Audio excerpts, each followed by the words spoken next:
सत्ता में अब बात करते हैं मदरसों को लेकर सुप्रीम कोर्ट के उस आदेश की जिसकी चर्चा पूरे देश में हो रही है। और ये आदेश कहीं ना कहीं राष्ट्रीय बाल अधिकार संरक्षण आयोग के लिए एक बड़ा झटका है।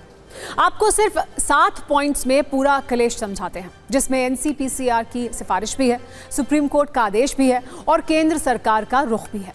सुप्रीम कोर्ट के आदेश की सबसे बड़ी बात यह है कि मदरसों को बंद करने की एनसीपीसीआर की सिफारिश पर रोक लगा दी गई है। सुप्रीम कोर्ट ने केंद्र और राज्यों की कार्रवाई पर भी रोक लगा दी है। सुप्रीम कोर्ट ने सभी राज्यों और केंद्र शासित प्रदेशों को नोटिस जारी कर 4 हफ्ते के भीतर जवाब मांगा है। इस आदेश को देते हुए सुप्रीम कोर्ट ने एनसीपीसीआर की दलीलों को खारिज कर दिया। यहां पर आपको यह भी बता दें कि एनसीपीसीआर ने कई राज्यों को पत्र लिखा था, जिसमें मदरसों की फंडिंग पर रोक लगाने की सिफारिश की गई थी। लेकिन अब सुप्रीम कोर्ट ने अंतरिम रोक लगाते हुए यह कह दिया है कि मदरसे जिस तरह पहले संचालित हो रहे थे वैसे ही संचालित होते रहेंगे। सुप्रीम कोर्ट ने गैर मान्यता प्राप्त मदरसों के छात्रों को सरकारी स्कूलों में ट्रांसफर करने के यूपी सरकार के फैसले पर भी रोक लगा दी है। आपको बता दें, राष्ट्रीय बाल अधिकार संरक्षण आयोग ने 7 जून और 25 जून को राज्यों को इससे संबंधित सिफारिश की थी।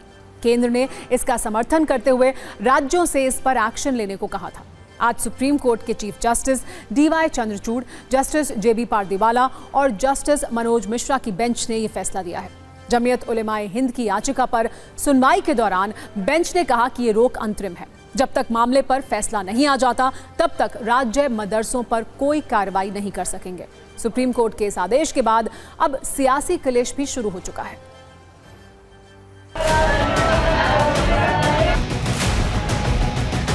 सुप्रीम कोर्ट के 5 जजों की बेंच का स्पष्ट फैसला है 2014 में कि मदारिस और गुरुकुल आरटीई में नहीं आते हैं। उसी को जमीयत उलमाए हिंद ने चैलेंज किया था यहाँ पर, और सुप्रीम कोर्ट ने स्पष्ट तरीके से तमाम नोटिस पर रोक लगा दी है। सुप्रीम कोर्ट ने एक बड़ा फैसला दिया है और एनसीपीसीआर के मंसूबों को नाकाम कर दिया है। मदरसों को तंग नजरी से देखना अच्छे संकेत नहीं है। शिक्षा के नाम के ऊपर मदरसों को ख़त्म करने की पूरी एक वेल प्लान वे में सिफारिश थी, जिसको देश की सर्वोच्च न्यायालय ने बाकायदा रोक लगा दी है। देखिए, जहाँ तक के मदारिस अरबिया है, हमेशा अरबी मदारिस को लेके कुछ ना कुछ देश के अंदर उठता रहता है और कुछ लोग ऐसे हैं जो अरबी मदारिस को शक की निगाह से देखते हैं। ये लेटर इश्यू हुआ था, ये अपने आप में अनकॉन्स्टिट्यूशनल था, गैर जमहूरी था और हम लोगों को खुशी है कि ऑनरेबल सुप्रीम कोर्ट ने इस पर स्टे लगाया है। और आप सब जानते हैं कि अपने मुल्क के कॉन्स्टिट्यूशन ने हर शहरी को पूरी आज़ादी दी है कि अपने बच्चों को जिस इंस्टीट्यूशन में चाहें पढ़ाएं। स्पष्ट रूप से सबका साथ, सबका विकास, सबका विश्वास के नारे को लेकर आगे बढ़ते हमारा मानना है कि समाज में जो भी बच्चे हैं वो शिक्षा के क्षेत्र में आगे बढ़ें। इसी के तहत मदरसों के आधुनिकीकरण का काम किया गया। समाजवादी पार्टी इस फैसले का स्वागत करती है।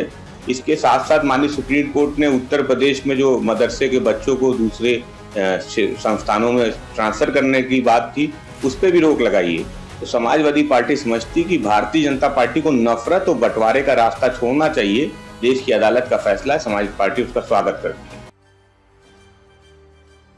दरअसल राष्ट्रीय बाल अधिकार संरक्षण आयोग ने यह कहा था कि राइट टू एजुकेशन एक्ट 2009 का पालन नहीं करने वाले मदरसों की मान्यता रद्द हो और इनकी जांच की जाए। आयोग ने कहा था कि मदरसों में पूरा फोकस धार्मिक शिक्षा पर रहता है, जिससे बच्चों को जरूरी शिक्षा नहीं मिल पाती और वो बाकी बच्चों से पिछड़ जाते हैं। लेकिन सुप्रीम कोर्ट ने इस पर रोक लगा दी।